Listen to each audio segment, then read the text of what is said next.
Saudara-saudariku, selamat pagi, damai Tuhan senantiasa beserta kita.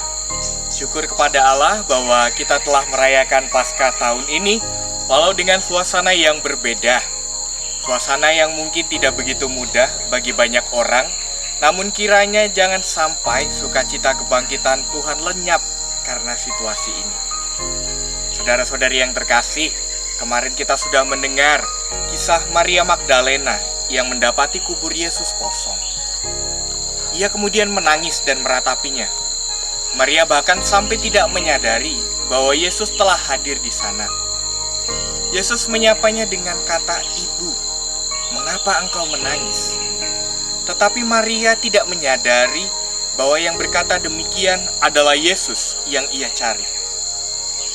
Barulah ketika Yesus berkata, "Maria." Maria berpaling dan menyadari bahwa Yesus sungguh hadir di sana, dan ia menjawab, "Rabuni."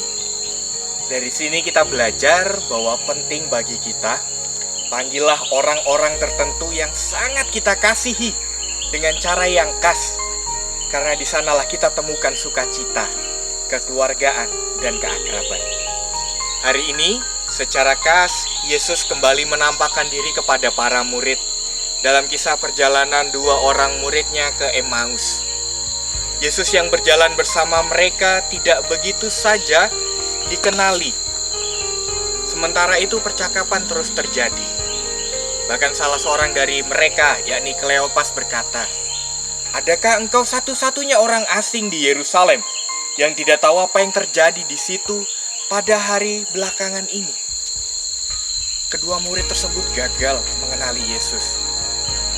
Dan secara sederhana kita bisa memahami bahwa perjalanan para murid ke Emmaus semacam sebuah keterputusasaan, ketakutan, dan kehilangan harapan.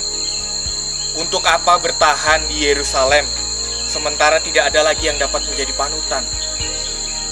Akan tetapi, kembali secara khas, Yesus berbuat sesuatu untuk menyadarkan kedua muridnya.